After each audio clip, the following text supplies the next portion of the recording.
ሰላም ሰላም ውድ የላይፍ ላቭ ዊዝ ሶሎሞን የዩቲዩብ ቻናል ቤተሰቦች እንደምን አላችሁ?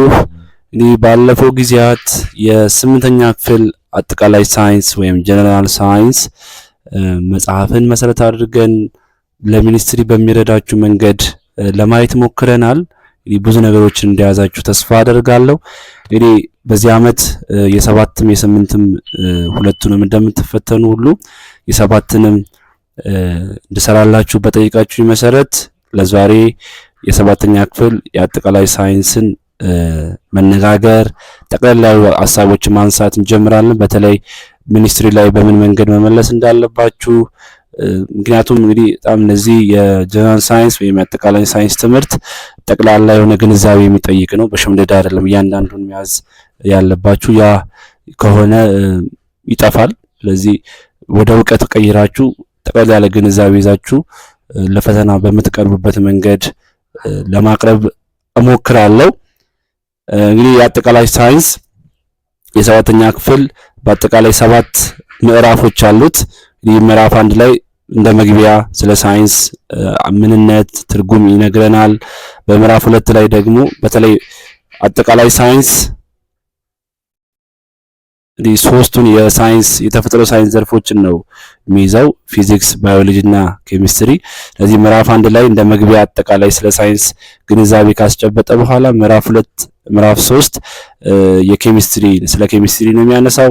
ምዕራፍ 2 ላይ ስለ ቁስ አካላት ያነሳል። ምዕራፍ 3 ላይ ደግሞ ስለ ንጥረ ነገሮች፣ ውህዶች፣ ኬሚካል አጸግብሮቶች ከነዚህ ጋር ተያይዞ የሚነሱ ሀሳቦችን ያነሳል። ምዕራፍ 4፣ 5 እነዚህ ደግሞ የስነ ህይወት ወይም ደግሞ የባዮሎጂ ይዘት ያላቸው ናቸው። ስለ ህዋስ ምዕራፍ 4 ላይ እንመለከታለን። ህዋስን ለማጥናት ስለሚረዳን ደግሞ ስለ ማይክሮስኮፕ ምንነት። በምዕራፍ 5 ላይ ደግሞ በህዋስ የጀመረው የዛ አካላት የህይወት መንገድ ከፍ ብሎ ዛ አካላት ላይ ወይም ኦርጋኒዝም ላይ ደርሶ እናገኘውና አምስቱን የዛ አካላት ስርወ መንግስት ማለት እንችላለን ኪንግደሞችን እንመለከታለን። የዛ አካላትን ስፍን ማለት ነው። ከምዕራፍ 6 እስከ ምዕራፍ 7 ያሉት ሁለቱ ምዕራፎች ደግሞ ሶስተኛውን የተፈጥሮ ሳይንስ ዘርፍ ፊዚክስን ነው የሚነኩት።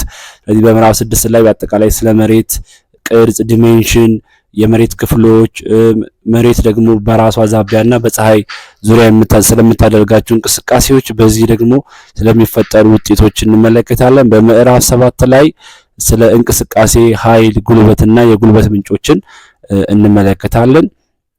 እንግዲህ መጽሐፉን መሰረት አድርገን ማተኮር የሚገባችሁ ነገር ላይ እያሰመርን ጠቅላላ ሀሳቦችን እያነሳን ነው የምንሄደው። ከምዕራፍ 1 እንጀምራለን። ምዕራፍ 1 ላይ መሰረታዊ የሳይንስ ጽንሰ ሀሳቦችን የምንመለከተው። ስለዚህ ሳይንስ ማለት ምን ማለት ነው? ሳይንስ በምን መንገድ ነው እውቀትን የሚያገኝ ለማግኘት ጥረት የሚያደርገው? ሳይንስና ቴክኖሎጂ ሶስቱ የተፈጥሮ ሳይንስ ዘርፎች ያላቸው ግንኙነት እንዴት ይታያል? ለዓለም ትልልቅ አስተዋጽኦ ያበረከቱ ሳይንቲስቶች እነማን ናቸው? በምሳሌ ጠቅሰን እና ያበረከቷቸውን አበረክቶት እንመለከታለን። በኢትዮጵያ ውስጥ ደግሞ የነበሩ ኢትዮጵያን ሳይንቲስቶችና ያበረከቷቸው አስተዋጽኦችን እንመለከታለን። በአጠቃላይ ደግሞ ሳይንስና ቴክኖሎጂ ለዓለም ያበረከተው አስተዋጽኦ ምንድነው? በግብርና፣ በቴክኖሎጂ፣ በተለያየ በኢንዱስትሪ፣ በጤናና በተለያዩ ዘርፎች ያለውን አበረክቶት እንመለከታለን። ሌላው በአጠቃላይ እንደ ጀነራል ሳይንስ ላቦራቶሪ ወይም ደግሞ እንደ አጠቃላይ ሳይንስ ቤተ ሙከራ የምንጠቀማቸውን የቤተ ሙከራ እቃዎችን እነዚህን እና ተግባሮቻቸውን እንመለከታለን።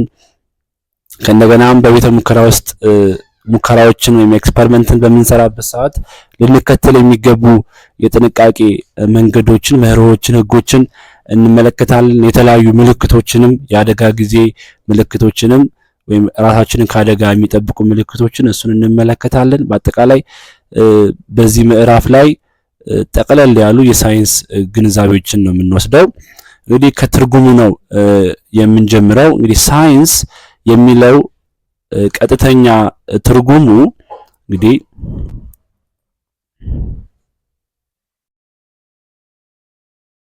ሳይንስ የሚለው ቃል ኢቲሞሎጂካል ዴፊኒሽኑ ወይም ከመነሻ ቋንቋው ጋር ወደ ኋላ ተመልሰን ስንፈታው ሳይንስ የሚለው ሳይሬ ወይም ሳይንቲያ ከሚሰኝ የላቲን ወይም ግሪክ ቃል እንደመጣ መዛግብት ያስረዳሉ። ምን ማለት ነው? ሳይሬ ወይም ሳይንቲያ ማለት ባጭሩ ዕውቀት ማለት ነው። ዕውቀት ናውሌጅ ማለት ነው። ዕውቀት ማለት ነው። ግን ይሄ ዕውቀት ስንል ጠቅላላ ያለ ግንዛቤ ነው ወይም ጠቅላላ ያለ ቃል ነው። ስለዚህ ግን ሳይንስ ስንል ግን ዕውቀት ነው ካል ግን ሳይንስ ደግሞ ዕውቀት የሚያገኝበትን መንገድ ማወቅ ይጠበቅብናል። ስለዚህ ሳይንስ ማለት ዕውቀትና ዕውቀት የማግኛ መንገድ ነው ይለናል። ስለዚህ በምን መንገድ ነው ሳይንስ ዕውቀትን የሚያገኘው ሲባል የራሱ የሆነ ሳይንቲፊክ ፕሮሲጀርስ አሉ ወይም ደግሞ ሳይንሳዊ ቅድመ ተከተሎች አሉ የሚከተላቸው። የመጀመሪያው ምልከታ ነው። ስለዚህ ነገሮችን በዙሪያ ያሉትን ይመለከታል፣ ለነዛ ገለጻ ይሰጣል። ለዛ ደግሞ ለተመለከተው ነገር ሳይንሳዊ ግምት ወይም ኤጁኬትድ ገስ መላምት ያስቀምጣል። በመላምቱ መሰረት ያን መላምት ደግሞ ቴስት ለማድረግ ለመሞከር ደግሞ ሙከራ ያካሂዳል፣ ኤክስፐሪመንት ይሰራል። ከዛን ያን የሰራውን ደግሞ በምክንያታዊነትና በመተርጎም መጨረሻ ላይ ውጤት ላይ ይደርሳል። ውጤቱን ደግሞ ያጠቃልላል ማለት ነው። ስለዚህ በምልከታ፣ በገለጻ፣ በመላምት፣ በሙከራ ነገሮችን በምክንያታዊነት በመረዳት ነው ዕውቀትን የሚያገኘው ማለት ነው። እንግዲህ የሳይንስ ዘርፎችን ስንመለከት እንግዲህ በአጠቃላይ በተለያየ መስፈርት መከፋፈል እንችላለን። ግን የሳይንስ በአጠቃላይ በሁለት ዘርፍ መክፈል እንችላለን። ተፈጥሯዊ ናቹራል ሳይንስ የምንለው አለ። ተፈጥሯዊ እና ማህበራዊ ብለን ለሁለት መክፈል እንችላለን። እንግዲህ ተፈጥሯዊ ስንል ስለ ተፈጥሮ ነው የሚያጠናው ከቃሉ እንደምንረዳው። ማህበራዊ ስንል ከሰው ጋር በተገናኘ ወይም ከህብረት ጋር በተገናኘ የሚያጠና ነው። ስለዚህ እንደነ ማኔጅመንት፣ የሰው ኃይል አስተዳደር፣ ጂኦግራፊ፣ ስለ መሬት ቅርጽ እነዚህ ነገሮች በዚህ በማህበራዊ ሳይንስ ውስጥ ነው የሚካተቱት። እንግዲህ የንግግራችን ወይም የትምህርታችን ዓላማ ግን እነዚህን ማየት ሳይሆን የተፈጥሮ ሳይንስ ዘርፍ የሆኑትን መመልከት ነው። ስለዚህ እነዚህ ሶስት የተፈጥሮ ሳይንስ ዘርፎች አሉ፣ ባዮሎጂ፣ ኬሚስትሪ እና ፊዚክስ ማለት ነው። እነዚህን ምንድነው የሚያጠኑት እና ዝምድናቸውን መረዳት ያስፈልጋል። ባዮሎጂ ባጭሩ ባዮ ስንል ላይፍ ነው። ሁሉ ሎጎስ ማለት ስተዲ ወይም ጥናት ማለት ነው። ስለዚህ ስለ ህይወት ስላላቸው ነገሮች የሚያጠና በቃ ህይወት የሚለውን ከያዛችሁ ባጭሩ በቀላሉ መረዳት ትችላላችሁ። ባዮ ህይወት፣ ስለ ህይወት ስላላቸው ነገሮች የሚያጠና ሳይንስ ማለት ነው። ኬሚስትሪ ስንል ስለ ቁስ አካል መዋቅር፣ ባህሪያት እና ለውጦች ነው የሚያጠናው ማለት ነው። መጨረሻው ፊዚክስ ነው። ፊዚክስ ከኬሚስትሪ ጋር የሚያመሳስለው ነገር አለ። እዚህ ሁለቱም ጋር እንደምታዩት ቁስ አካል አለ። ነገር ግን እዚህ ጋር ኬሚስትሪ ስለ ቁስ አካል መዋቅር የተዋቀሩበትን መንገድ ነው የሚያጠናልን። ስለዚህ ስለ አተሞች ነው የሚያጠናው ማለት ነው። ኬሚስትሪ ስለ አተሞች፣ ፕሮቶን፣ ኤሌክትሮን፣ ኒውትሮን እንዴት ነው ያላቸው ባህሪያቸው፣ የንጥረ ነገሮች ባህሪያት እንዴት ነው፣ እነዚህ ነገሮችን ነው የሚያጠናው። ከነገና ኬሚካል እና ፊዚካላዊ ለውጦች እንዴት ነው የሚታዩት የሚለውን ነው የሚያጠናው። ፊዚክስ ላይ ግን ቁስ አካል ሆኖ የቁስ አካልን እንቅስቃሴ፣ ኃይል እና ጉልበት ነው የሚያጠናው። ስለዚህ ሁለቱም ላይ የጋራ የምትይዙልኝ ቁስ አካል የሚለውን ትይዛላችሁ።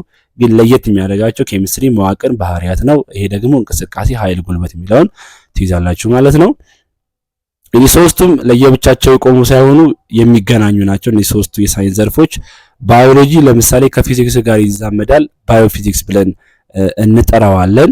ለምሳሌ ባዮሎጂና ፊዚክስ የሚገናኙበትን ለማየት ያክል ለምሳሌ አሁን እያወራው ነው፣ ድምጽን እየሰማችሁ ነው። ይሄ ድምጽ ወይም ስለ ሳውንድ ፊዚክስ ያጠናል። ግን በባዮሎጂ እንዴት ነው? ከባዮሎጂ ጋር ደግሞ ካልን ደግሞ ድምጽ የሚፈጠርበት ሀብለ ድምጽ ወይም ላይሪንክስ የሚባል የሰውነት ክፍል አለ በሰው ልጅ የሚገኝ ማለት ነው። እዛ ላይ ቮካል ኮርድ የምትባል ቮይስ ቦክስ ድምጽ የሚፈጠርባት ልክ እንደ ጊታር ወይም እንደ ክራር አይነት አውታር አለች። ያቺ ልክ አየር ሲያገኛት ነፋስ ሲያገኛት ልክ ቫይብሬት ታደርጋለች፣ ትርገበገባለች። በዚህ ምክንያት ድምጽ ይፈጠራል። ስለዚህ አሁን እንዴት ባዮሎጂና ፊዚክስ ተገናኘ ብንል ስለ ድምጽ በእርግብግቢት እንደሚፈጠር፣ ስለዚህ ይሄ የባዮሎጂና የፊዚክስ ዝምድናቸውን በቀላሉ በዚህ መረዳት ትችላላችሁ። ስለዚህ አሁን ድምጹ ወይም ድምጽ ስለ ድምጽ የሚያጠናው ወይም ድምጽ በእርግብግቢት እንደሚፈጠር የሚያጠናው ፊዚክስ ነው። ያ ደግሞ ድምጽ የሚፈጠርበት የአናቶሚውን ወይም ደግሞ የሰውነት ክፍሉን ላይሪንግስ እንደሆነ ሀብለ ድምጽ እንደሆነ ይህንን ደግሞ የሚያጠናው ባዮሎጂ ነው። ስለዚህ በድምጽ መፈጠር ሂደት ውስጥ ወይም ሰው ልጅ ድምጽን ወይም ደግሞ በማውራት በመናገር ሂደት ውስጥ ደግሞ ባዮሎጂ እና ፊዚክስ በአንድ ላይ ተገናኙ፣ ባዮፊዚክስ ብለን እንጠራዋለን። ሌላው ባዮሎጂ እና ባዮኬሚስትሪ ደግሞ ባዮሎጂ እና ኬሚስትሪ ደግሞ ይዛመዳሉ፣ ባዮኬሚስትሪ ብለን እንጠራዋለን ማለት ነው። ለምሳሌ ምግብ እናበስላለን። በምግብ ውስጥ የተለያዩ ንጥረ ምግቦች አሉ፣ እነ ፕሮቲንስ፣ ካርቦሃይድሬት ማለት። ለምሳሌ እንቁላል ብናበስል ልክ እንቁላልን ስናበስል የምናገኛቸው ሁለቱንም የእውቀቶች እናገኛለን። በባዮሎጂ ፕሮቲን በውስጡ እንዳለ እንረዳለን፣ ወይም ስትራክቸር አለው መዋቅር አለው በባዮሎጂው። በኬሚስትሪ ደግሞ ልክ እሳት ሲያገኝ ያ እንቁላል ይበስልና ጣፋጭ የሆነ ደስ የሚል ሽታን ይለቃል። ያ ደግሞ በኬሚካላዊ ሂደት ኬሚካል አጸገብሮት ይከናውናል። ሃይድሮጅን ሰልፋይድ የሚባል ጋዝ ይፈጠራል በኬሚካል አጸገብሮት ሂደት ማለት ነው፣ በምግብ ማብሰል ሂደት ውስጥ ማለት ነው። ስለዚህ ይሄ ደግሞ በኬሚስትሪ ነው የሚጠናው። ስለዚህ ባዮሎጂ እና ኬሚስትሪ ተዛመዱ ማለት ነው፣ ባዮኬሚስትሪ እንለዋለን። ሌላው ኬሚስትሪ እና ፊዚክስም ይዛመዳሉ። ይሄም ፊዚካል ኬሚስትሪ፣ ፊዚካል ሳይንስ ብለን እንጠራዋለን። ለምሳሌ በመኪና እንቅስቃሴ ምሳሌ መውሰድ እንችላለን። እንግዲህ መኪና የተለያዩ ፊውሎችን ጋዞችን ይጠቀማል፣ ነዳጅ ይጠቀማል። ያ ነዳጅ በኬሚካል አጸገብሮት ውስጥ አልፎ መኪናው እንዲንቀሳቀስ ያደርጋል። የመኪናውን መንቀሳቀስ የመኪናው በምን ያህል ፍጥነት ነው የሚንቀሳቀስ፣ ስፒዱ ምን ያህል ነው የሚለውን ፊዚክስ ያጠናል። በኬሚካል አጸገብሮት ሂደት ያ የተጨመረው ነዳጅ ደግሞ እንቅስቃሴ መፍጠሩን ደግሞ በኬሚስትሪ ይጠናል። ስለዚህ ኬሚስትሪ እና ፊዚክስ በዚህ ይዛመዳሉ ማለት ነው። ሶስቱም እዚህ ጋር እንደምትመለከቱት ፓይቻርቱ ላይ መሀል ላይ አለ አይደል? ሶስቱም ደግሞ ይገናኛሉ። ይሄው እዚህ ጋር ይገናኛሉ። ስለዚህ ይሄ መገናኛቸው ሶስቱም የሚገናኙበት ደግሞ ተፈጥሮ ሳይንስ ነው ማለት ነው። ስለዚህ ሶስቱም የሚገናኙበት በተፈጥሮ ሳይንስ ነው ብለን መግለጽ እንችላለን ማለት ነው። እንዴት ነው ሶስቱም በአንድ ላይ የምናገኝበት? አንድ ምሳሌ መጥቀስ እንችላለን። ሶስቱንም በአንድ ላይ የምናገኝበት ምሳሌ ይሄው ብርሃናት ተጻምሮ ወይም ፎቶሲንተሲስ የሚባለው ሂደት ላይ የሶስቱንም የተፈጥሮ ሳይንስ እውቀቶች እናገኛለን። እንዴት ለሚለው ደግሞ እንግዲህ ብርሃናት ተጻምሮ እጽዋቶች ለማደግ የሚያከናውኑት ሂደት ነው። ተፈጥሯዊ ሂደት ነው። የማያቋርጥ ተፈጥሯዊ ሂደት ነው። ይሄ እንግዲህ ለእጽዋት እድገት ነው ጥቅሙ አይደለ? ስለዚህ የእጽዋት እድገት የሚጠናው በባዮሎጂ ነው።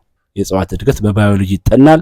ከእንደገና ደግሞ እንግዲህ ብርሃናት ተጻምሮ ስንል ካርበን ዳይኦክሳይድ ሲደመር ውሃ፣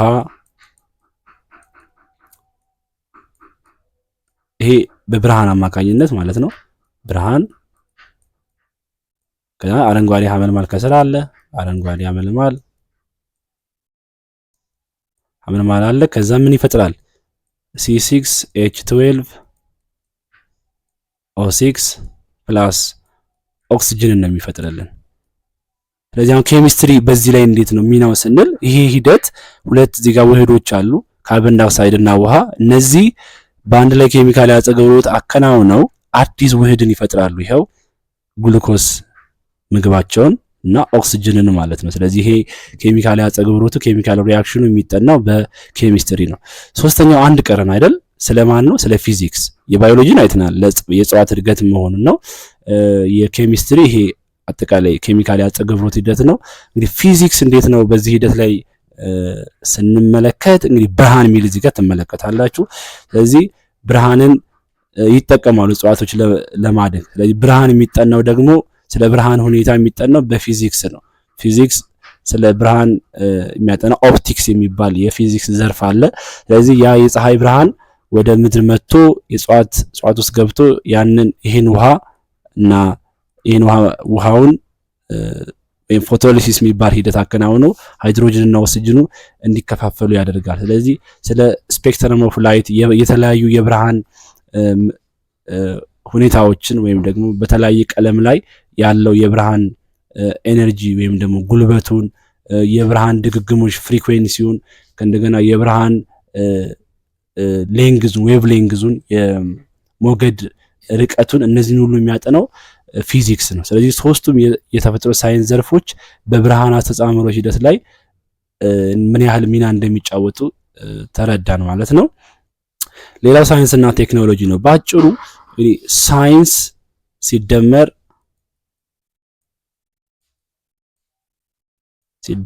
ተግባር ምን ይሰጠናል? ቴክኖሎጂ ይሰጠናል። በቃ ቴክኖሎጂ። ስለዚህ ሳይንስ ከተግባር ጋር ሲደመር ወይም አፕሊኬሽን ሲኖረው ቴክኖሎጂ ችግርን የሚፈታ ለማህበረሰቡ ጥቅም የሚሰጥ ነገርን ሲያበረክት ሳይንስ ወደ ቴክኖሎጂ ይቀየራል ማለት ነው። ስለዚህ ሳይንስ ላይ የሚጠቀማቸው እውቀቶች አሉ ወይም የተለያዩ ቲዮሪዎች፣ ጽንሰ ሐሳቦች፣ ያ ጽንሰ ሐሳብ በተግባር ተደግፎ መፍትሄ የሚሰጥ ሲሆን ቴክኖሎጂ ብለን እንጠራዋለን ማለት ነው። ይሄው በተግባር ወደ ስራ የመተርጎም ነው የሁለቱ ግንኙነት ማለት የሳይንስና ቴክኖሎጂ ወደ ተግባር የሚቀየርበት ማለት ነው። የተለያዩ ጥቅሞች አለው ሳይንስና ቴክኖሎጂ ለዓለም የሚያበረከቱት እንግዲህ በየዘርፉ እንመለከታቸዋለን። የመጀመሪያው በግብርና ላይ ያለው አስተዋጽኦ ነው። እንግዲህ ማዕድናት በእጽዋት ላይ ያላቸው ጥቅም ወይም ደግሞ ጥቅም እንዳላቸው የተረዳነው ሳይንስ በመኖሩ ምክንያት ነው። ስለዚህ እጽዋቶች ማክሮኒውትረንት ማለትም በትልቁ የሚፈልጓቸው እንደነ ናይትሮጅን፣ ፎስፈረስ፣ ፖታሲየም አይነት ንጥረ ምግቦች ኒውትረንት እንዳሉ የተረዳነው በሳይንስ ነው። ስለዚህ ማዕድናት ጥቅም እንዳላቸው ሳይንስ ነግሮናል ማለት ነው። ሌላኛው ደግሞ ለእጽዋት እድገት ትልቅ ሚና የሚጫወቱ የተለያዩ ማዳበሪያዎች ዩሪያ፣ ዳፕ አይነት ከእንደገና ደግሞ ኸርቢሳይድስ ጸረ አረም መድኃኒቶች፣ ጸረ ተባይ ወይም ፔስቲሳይድ መድኃኒቶችም ለግብርና ላይ ለጥቅም እንዲውሉ የሆነው በሳይንስ ምክንያት ነው። ሳይንስና ቴክኖሎጂ ባበረከቱት ምክንያት ነው። ሌላኛው ደግሞ ጥሩ ምርት የማይሰጥ የትክክለኛ ያልሆነ ኋላ ቀር የሆነ የአስተራረስ ዘዴን በመተው ወደ ዘመናዊና የአፈር መሸርሸርን መከላከል ወደሚችሉ የግብርና ተግባራት እንድንዘዋወር ወይም ደግሞ ያንን ተግባራዊ እንድናደርግ የሆነው በሳይንስና ቴክኖሎጂ ነው። ሌላኛው ደግሞ ይሄን ለየት የሚል ነገር አለ። እዚህ ጋር ይሄን ያዙልኝ። በተለይ ለሰው ፍላጎት የሚውሉ ወይም ደግሞ የሰውን ፍላጎት ለማሟላት የሚውሉ የተመረጡ አካላት እነዛን በማዳቀል አዲስ ወይም ደግሞ ጥሩ ምርት የሚሰጡ አካላትን የማስገኘት ሂደት አለ። ይሄ ጄኔቲክ ኢንጂኒየሪንግ እንለዋለን። ይሄ ሂደት መርጦ የማዳቀል ዘዴ ማለት ነው። ይሄ ደግሞ የሚጠናበት የሳይንስ ዘርፍ አለ። እሱም ባዮቴክኖሎጂ ይባላል። እንዳትረሱ። ይሄ ባዮቴክኖሎጂን ከምን ጋር ታገናኙታላችሁ? መርጦ የማዳቀል ዘዴ ማለት ነው። ስለዚህ መርጦ የማዳቀል ዘዴ በተለይ በእጽዋት ላይ በእንስሳት ላይ እንመለከተዋለን። ይሄም ምን ይባላል? ለምሳሌ በእጽዋት ላይ ጂኤምኦ ምንለዋለን። እንዳጠቃላይ በእንስሳትም ሊሆን ይችላል። ጂኤምኦ ስንል ጄኔቲካሊ ሞዲፋይድ ኦርጋኒዝምስ ማለት ነው። ዘረመላቸው የሞዲፋይ የሆነ ወይም በቴክኖሎጂ ሂደት የተሻሻለ እንደማለት ነው። ስለዚህ ምንድነው የሚሆነው? ለምሳሌ ብርቱካንን ብትወስዱ የዛ ከሌላ ከባክቴሪያ ሊሆን ይችላል ከሌላ ዲኤንኤ ወይም ደግሞ ዘረመል ይወሰድና እዚህ ብርቱካን ላይ ይገባል። ከዛም ብርቱካኑ በመጠን ትልቅ እንዲሆን በተለያዩ ነገሮች በጣዕም ሊሆን ይችላል ከእንደገና በሚሰጠው ጥቅም የተሻለ እንዲሆን ይሄ ቴክኖሎጂዎች ይኖራሉ። ስለዚህ ይሄ የሚጠናው ይሄ በነገራችን ላይ የባዮሎጂ ዘርፍ ነው። ባዮ ሚል እዚህ ጋር ይታያችኋል አይደለ? ባዮቴክኖሎጂ ያው የሳይንስ ዘርፍ ሆኖ ከሳይንስ ዘርፍ ደግሞ ከሶስቱ የተፈጥሮ ሳይንስ ዘርፎች በባዮሎጂ ውስጥ ነው የሚካተተው። ባዮቴክኖሎጂ ነው የሚለው። ስለዚህ ህይወት ያላቸውን ነገሮችን በቴክኖሎጂ በመጠቀም የተሻለ ነገር እንዲሰጡ የማድረግ ሂደት ነው። ይሄም የሳይንስና የቴክኖሎጂ እውቀት ውጤት ነው ማለት ነው። ይህን እንዳትረሱ። መርጦ የማዳቀል ዘዴ ባዮቴክኖሎጂ ማለት ነው። ሌላኛው በኢንዱስትሪዎች ላይ ትልቅ ሚና አለው። ለምሳሌ እንደነ ሲሚንቶ፣ አይረን፣ ሌሎችም ነገሮች የኬሚስትሪ እውቀትን በመጠቀም ማግኘት እንችላለን። የተለያዩ ኬሚካሎች ለግብርናም ለተለያዩ የሚውሉ ማለት ነው። ከእንደገና ለዕለት የምንጠቀማቸው በትራንስፖርቴሽን ሲስተም ላይ ሊሆን ይችላል፣ በተለያዩ ነገሮች ላይ ለምሳሌ እንደነ መኪና፣ አውሮፕላን፣ ሌሎችም እንግዲህ የተፈረጉት በዚህ ሂደት ነው። እንግዲህ አሁን ቴክኖሎጂ በጣም እያደገ ሄዶ አሁን ምን ላይ ደርሰናል? ኤአይ አርቲፊሻል ኢንተለጀንስ ላይ ደርሰናል፣ ወይም ደግሞ ሰው ሰራሽ አስተውሎት የምንለው ማለት ነው። ስለዚህ አሁን እዚህ ጋር ኮምፒውተር፣ ቴሌቪዥን አሉ ከጥንት ዘመን ጀምሮ የነበሩ ናቸው። አሁን ግን እንደ ሰው ማሰብ የሚችል ሮቦቶችን መስራት እንደ ሰው የሰውን ፕሮምፕት ወይም ደግሞ ሀሳብ ኢንፑት በመቀበል ያንን ምላሽ የሚሰጥ የሰው ሰራሽ አስተውሎት ሲስተም እንደ ቻት ጂፒቲ ሌሎችም አይነቶች እየመጡ እንደሆነ ሁላችሁም እናንተም ደግሞ እየተጠቀማችሁ እንደሆነ እና በዚህም ምክንያት የሳይንስና ቴክኖሎጂ ምን ያህል ጥቅም እንዳለው ተረዳችሁ ተስፋ አደርጋለሁ። ሌላው በጤና ላይ ነው። ስለዚህ የበሽታዎች መንስኤ፣ መከላከያ መንገዶች፣ እነዚህ ነገሮች የታወቁት በሳይንስና ቴክኖሎጂ ነው። ስለዚህ አንድ አዲስ በሽታ በዓለም ላይ ሲከሰት ለምሳሌ በቅርብ የተከሰተው የኮቪድ 19 ይሄ ቫይረስ የሱ መንስኤው የቫይረሱ ባህሪ እነዚህ ሁሉ የሚጠኑት በሳይንስና ቴክኖሎጂ ነው። ለዛ ደግሞ መድኃኒትም የሚገኘው በሳይንስና ቴክኖሎጂ ነው። ሌላው በብዝሃ ህይወት አጠባበቅ ወይም በአካባቢ ጥበቃ ላይም ትልቅ ሚና ይጫወታል። ስለዚህ ደኖች እንዳይጨፈጨፉ የኋላ ቀር አስተራረስ ዘዴ እንዲቀርና በምትኩ ደግሞ አማራጭ ኃይል ምንጮችን ለምሳሌ ታዳሽ የሆኑ ማለት ነው የፀሐይ ጉልበት፣ የመሬት ውስጥ ጉልበት ይሄ ጂኦተርማል ኤነርጂ ወይም የእንፋሎት ጉልበት የምንለው እና ሌሎች አማራጭ ጉልበቶችን እንድንጠቀም ሆኗል ማለት ነው በሳይንስና ቴክኖሎጂ ምክንያት። እንግዲህ ሌላው ሳይንስና የቴክኖሎጂ ግኝቶችን የምንመለከተው እንግዲህ የምናያቸው በጣም እጅ በአፍ የሚያስጭኑ የተለያዩ ድንቅ የሆኑ የቴክኖሎጂ ውጤቶች እንዲሁ ከሰማይ የመጡ ወይም በምትሃት የተገኙ ነገሮች አይደሉም። ከዛ በፊት ተፈጥሮን በመመልከትና አስተውሎ በማየት የተገኙ ናቸው። ለምሳሌ ካሜራ ወደ ዓለም የተዋወቀው የአይንን ተግባር በመመልከት ነው። ሬቲናውን አይን ነገሮችን አጉልቶ የማየት አይን ነገሮችን ከርቀት የመመልከት እነዚህን የአይን ተግባራት በመመልከት ነው ካሜራ ወደ ዓለም እንዲተዋወቅ የሆነው። ሌላው አውሮፕላንን ብንመለከት የወፎችን በአየር ላይ የአየሩን ግፊት የተለያዩ ነገሮች ተቋቁመው በአየር ላይ የመብረት ጥበብ ያንን በመመልከት ኤሮዳይናሚክስ የሆነ ዊንግ ወይም ደግሞ ክንፍ በመኖራቸው ምክንያት ያን ምንድን ነው የሚለውን በደንብ በአስተውሎት በማጥናት ነው አውሮፕላን ለዓለም እንዲታወቅ የሆነው። ሰርጓጅ መርከብን ብንመለከት ደግሞ አሳነባሪ ወይም ዌልን እንዴት በውሃ ውስጥ ያለውን ወይም በአጠቃላይ የአሳዎችን ሁኔታ በማጥናት ነው እንደዚህ አይነት ቴክኖሎጂዎች ለዓለም ሊተዋወቁ የቻሉት ማለት ነው። ስለዚህ ይሄ ከምንም የሚያስገኘው ነገር የለም እና በተለምዶ ፈጠራ እንላለን። መፍጠር ማለት ከምንም ነገር አዲስ ነገር ማስገኘት ነው። ይሄ የፈጣሪ እና የፈጣሪ ስራ ብቻ ነው። ከዛ ባለፈ የሰው ልጅ በተሰጠው ዕውቀት ግን ምንድነው የሚያደርገው? ተፈጥሮን በመመልከት በማድነቅ ከተፈጥሮ ለራሱ መፍትሄ የሚሆኑ ነገሮችን ነው የሚያስገኘው ማለት ነው። ይሄን መረዳት አለብን።